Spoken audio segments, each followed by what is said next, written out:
hello and welcome back. It is, again, a privilege to be with you. And it's a real privilege to be sharing with you some of these health tips that will take you throughout your life. We've been looking at this life colors. We've been going through the different colors. We've done gray, we've done purple, we've done blue. Today we're going to do a very important topic, cancer. It is the green topic. And I am sure that all of us, you at home, wherever you may be, you know somebody who's had cancer.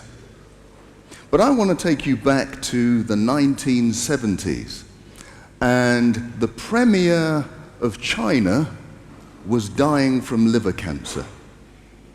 Now, he did something very interesting. As he was dying, he wanted to find out, why are people in China dying from cancer?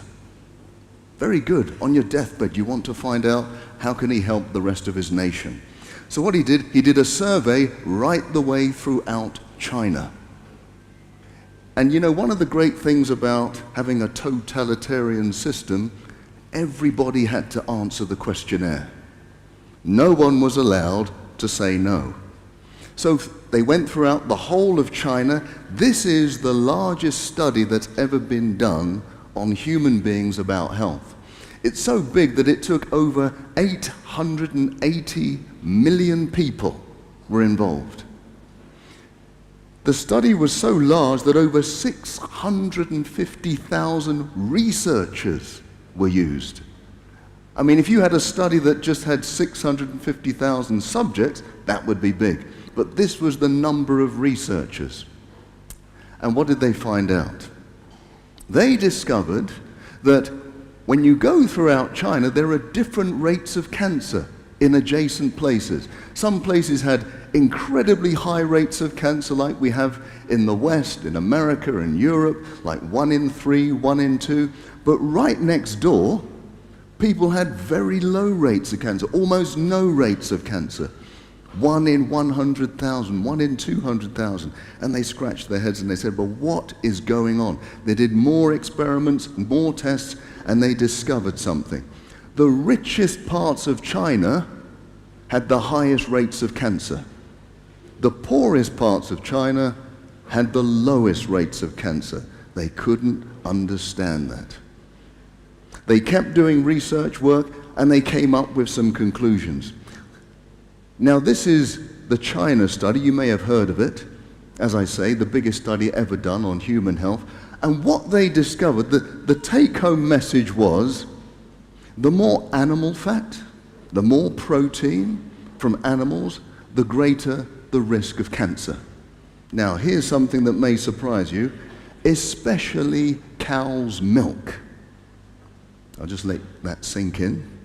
So cow's milk, they discovered, caused cancer. Wow. Well, let me tell you, all of the researchers didn't believe it because they're all meat eaters, milk drinkers. So they did more experiments. They said, well, look, let's try out this test. And they tested a load of mice. They got 1,000 mice. They injected them with something called aflatoxin. This is a peanut toxin. If you inject a mouse with aflatoxin, all of them will get liver cancer. So they injected them, they all got liver cancer, they all died. Now, the mice's diet, or the rat's diet, is about 20% milk protein. So what they then did, they got a new strain of rats. They reduced the milk protein to below 5%. They injected them with the aflatoxin. None of them got cancer. Okay, I want to make sure you understood this.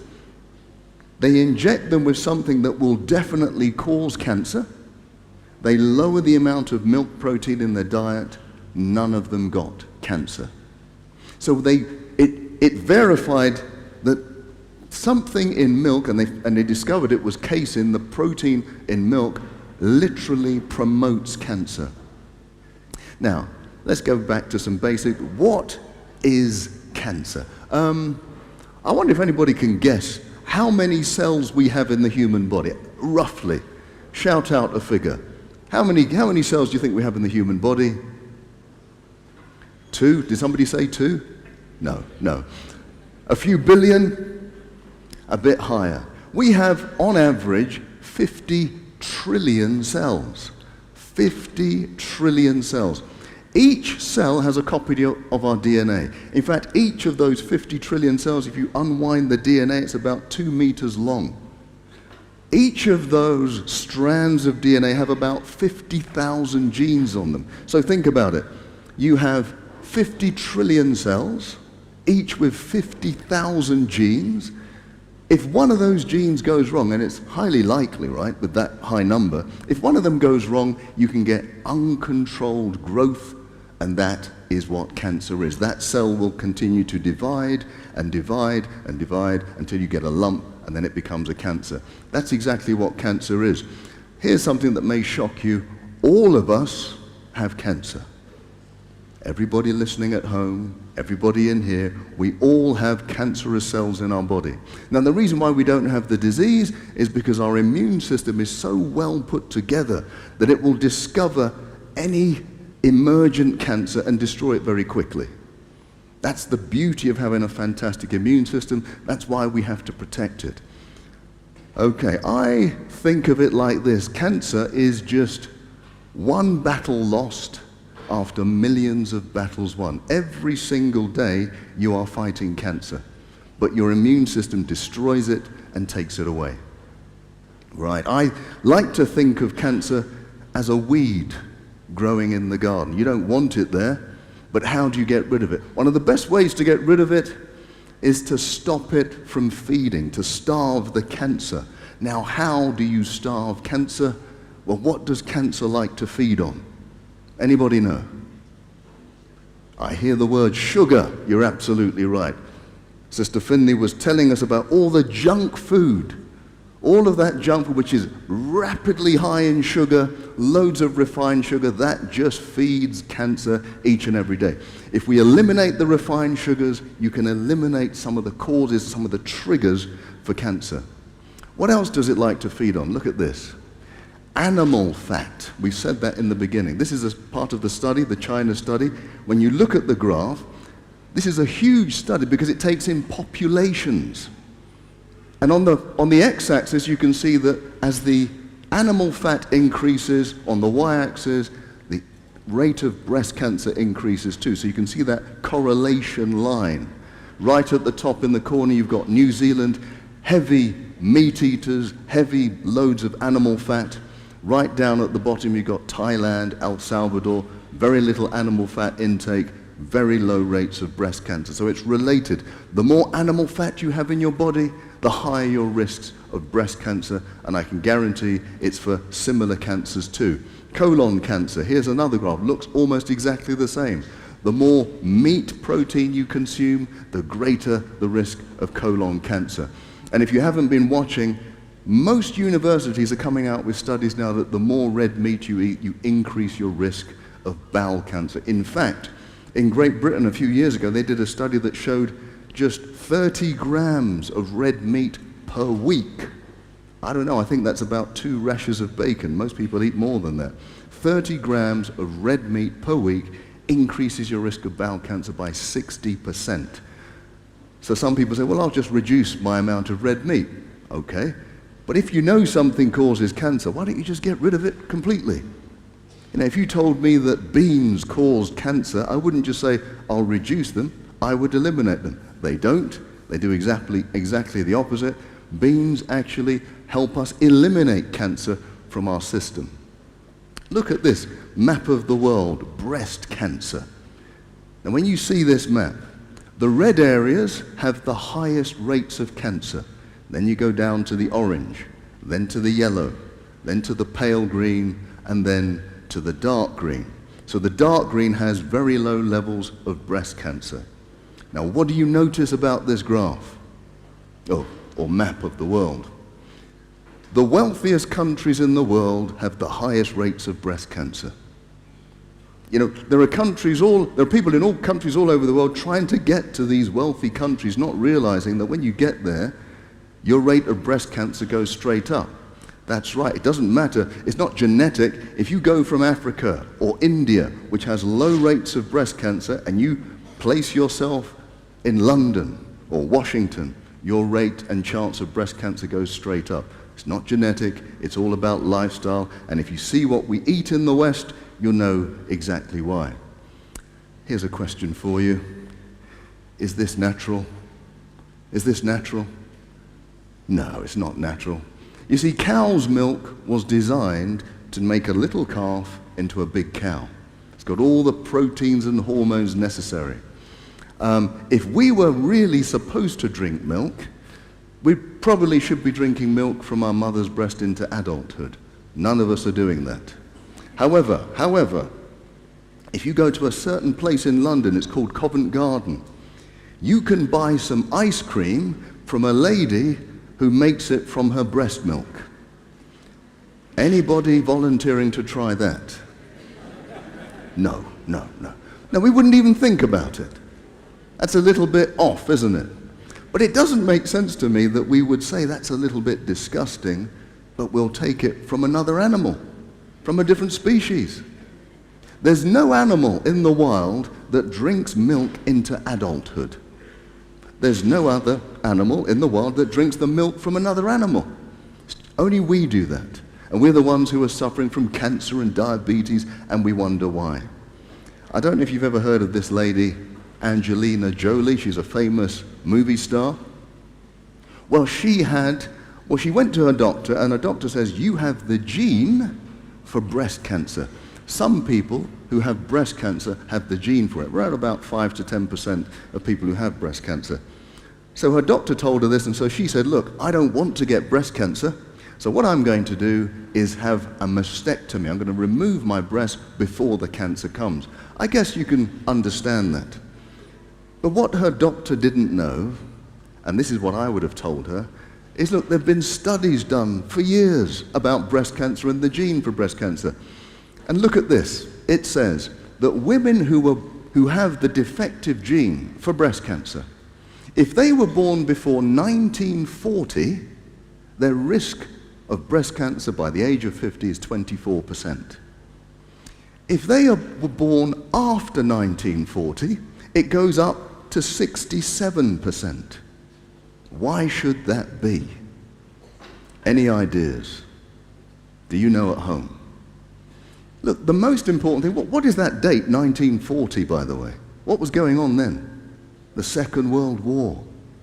So this was a British study. I don't know if you've ever seen pictures of Britain during the 1940s, but Britain looked very poor. It was so poor, we had to ration our food. You could not have loads of sugar and chocolate and cakes. It was just ration. You could probably have about this much sugar for a whole month. There was no obesity. There was no breast cancer. There was no diabetes. There was no high blood pressure. It's only after, when I see children now going to school, they've got a big can of Coke in the hand and a big bar of chocolate in the other hand, and that's what's increased our risk of breast cancer and other cancers. Look, I'm not suggesting that we need another war to get rid of cancer. I'm not saying that. Please don't quote me. But what I am saying is if we just ate a little bit poorer, do you know what I mean? Like the poor people of China who didn't get the cancer, but the rich people of China had the cancer. Just because it's available, we don't have to have it. When I go to the supermarkets these days, most of the aisles of the supermarket, I can't eat or drink anything. The only ones I've got is the water and the fruit and vegetables. That's about it. Everything else is just temptation for me. I told you about my sugar addiction, you know, but you're not judging. Fantastic. Okay, moving on. How do I prevent cancer? That's what we want to know, right? Because you know people who've got cancer, had cancer. How can I prevent myself from getting it? Well, you got to listen to Sister Finley. You got to listen to Pastor Mmbaga, what they've been saying over the past few days. Look, exercise, drink the water, have a healthy plant-based diet. Yesterday, Pastor Mmbaga, maybe I should call him Dr. Mmbaga, he was talking about stress. If you deal with your relationships, bringing down your cortisol levels, Cortisol wipes out the immune system. I've said to you that it's the immune system that picks up cancer early. Now, if you're having arguments every night, did you know that your immune system just gets wiped out completely for 24 hours? Now, imagine if you're having these arguments every single night. All of that stress, your immune system goes to sleep. All of these cancers that would have been picked up are now growing and growing until you have the disease. So, what can I do? I would add to that healthy lifestyle. For all of us, we should be on a high level of vitamin D3, especially we as black people, even though we're living in a hot country here, we should have high doses of vitamin D3 because most people get vitamin D from the sun. The sun hits the skin, converts cholesterol into vitamin D, and then it does all of its good work. But most of us don't spend a lot of time in the sun. We go from our air-conditioned home to our air-conditioned car to our air-conditioned office. We're not out in the sun enough. We need high levels of vitamin D3, and I would also add to that a minimal level of vitamin C, 2 grams a day. So adding to the healthy lifestyle, all that has been talked about since we've been here, the water, the exercise, the diet, you need to add these things to improve your chances of not getting cancer. What on earth do I do if I have cancer? Here's the key. And if you know somebody with cancer, this is quite relevant to you. The first thing I will say to you is get some treatment. I've told you over the past few days that, look, you can reverse type 2 diabetes.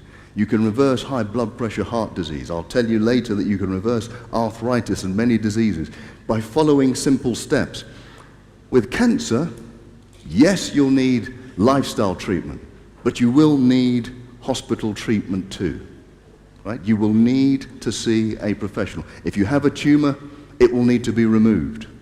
So don't just think, oh, well, I'll just go it alone. Don't go it alone, get treatment. But be active in the treatment. When the doctor says to you, this is what we want to do, ask questions about it. Doctor, what is the chances that it will improve if I take this treatment? And if I don't take the treatment, what are the chances that it will get worse? They will have those numbers for your cancer for you. And if they don't have it, tell them to find out before you make the decision. Sometimes they talk about chemotherapy. Very few people want chemotherapy.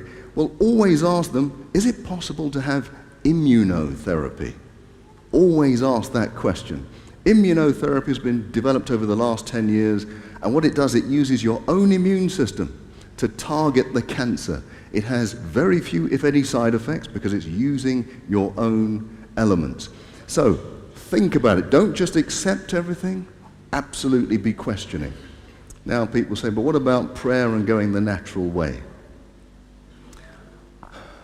I get this a lot, and I do want you to understand me. God answers prayer, doesn't he? He can cure any disease. He's done it, and he is doing it. Some of you may have testimonies. But what we shouldn't be is arrogant enough to say how he's going to cure us. So unless God has told you exactly how he's going to cure you, he's told you personally, it may be that through the doctors and the medication, that's how you're going to be cured. Now, just in case you think I'm just talking off my own head, do you remember that King Hezekiah? Remember Hezekiah? He was a good king. God sent Isaiah to him to say, look, get your affairs in order, King Hezekiah. You are going to die. Not good news. Hezekiah wasn't happy about it. He turned his face to the wall, wept, prayed to the Lord. And as Isaiah was on his way out of the palace, he was told by God, go back and give him a new message. He said, look, I'm going to give you 15 more years. You are going to live. You are healed. You remember that story, right? Okay. Now, if God says you're healed, right? He doesn't have to do anything. He just speaks it and it's done. But what happened to Isaiah? Isaiah said to him, look, take a lump of figs. So they took, laid it on the boil, and then King Hezekiah recovered. So God said he was healed, But then he used the medicine of the day to actually heal him. It didn't just come just by prayer. And that may be the same in your situation too. So unless God tells you this is how I'm exactly going to heal you, don't be presumptuous to think I'm just going to do it by prayer. I don't need any other help. So I would always say to you, look, it's not just treatment. You must have lifestyle involvement as well. So if you have an active cancer, rather than do the 10,000 a day of vitamin D, it needs to go up to 20,000. Vitamin C IV, very good if you take it to 10 to 20 grams per day. These things, if you're doing all of these things with the lifestyle and all of that, you're doing the basics that will help your body with cancer. And it won't interfere with any of the medication you're having, I can guarantee that. Now, if you have to go down the chemotherapy route, and it's never a great thing to have chemotherapy, but what you are able to do to reduce all of those side effects is to fast. It has been shown that if you fast for 2 days before, 1 day after your chemotherapy session, the chemotherapy targets specifically the cancer and leaves your other cells alone. The symptoms, the side effects of chemotherapy is when it hits the good cells, like your gut and your hair, and everything starts to fall out. So if you fast before, what it does is slow down the metabolism of your normal cells. Your cancerous cells, they keep racing along and they keep feeding. So it will pick up the chemotherapy a lot quicker, and it will destroy the cancer with fewer and fewer side effects. I had a wonderful text only last year from a lady who 8 years ago came to me with a problem with her diagnosis of breast cancer. She came to me and she said, Dr. Chidi, I've got breast cancer, but I just want to go the natural route. I convinced her that probably that wasn't advisable. What you need to do is definitely improve your lifestyle, but also get the hospital treatment too. She sent me a text and it basically said to me that I'm so grateful that I'm alive today because I came to you and I got that advice. When I started my cancer journey, I was with several other women who decided to go the natural route. They are all dead. I am alive. It is important that we do both together. The hospital treatment on its own is not that great, I'll be honest with you, on its own.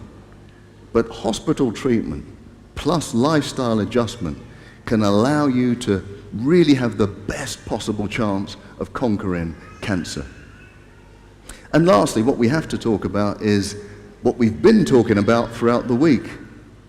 Practicing peace and love. Look, you can be eating the best food, doing all the exercise, but if your body is generating all of these stress hormones, you are putting yourself at risk.